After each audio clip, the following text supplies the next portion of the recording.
Informasi yang pertama, banjir yang melanda dua desa, yakni Desa Tanjung Hagu dan Desa Madan, Kecamatan Samudra, Aceh Utara pada Minggu pagi mulai surut. Namun warga khawatir banjir susulan kembali terjadi lantaran tanggul Sungai Krumpase yang jebol di dua dan beberapa titik belum diperbaiki. Warga di Desa Tanjung Hagu dan Desa Madan, Kecamatan Samudra, Aceh Utara mulai membersihkan rumah dan toko milik mereka dari lumpur sisa banjir pada Minggu pagi.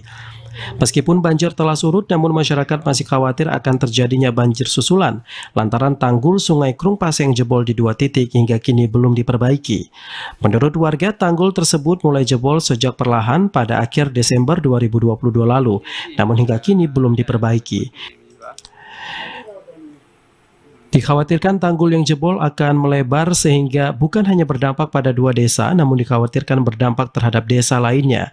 Tanggul Sungai Krumpase yang jebol ini berada di dua titik, yakni di Desa Tanjung Rengkam dan Tanjung Awe dengan panjang hingga 150 meter lebih.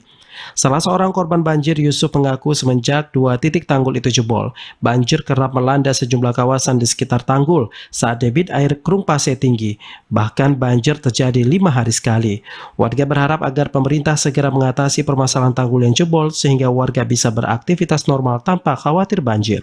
Banjir karena tanggulnya putus sampai 150 meter. Jadi gara-gara tanggul jebol ini sering banjir? Ya sering. 5 hari sekali. 5 hari sekali banjir. Kalau ada hujan di gunung tuh, udah banjir. Sebelumnya banjir melanda dua desa, yakni Desa Tanjung Hagu dan Desa Madan, Kecamatan Samudra, Aceh Utara.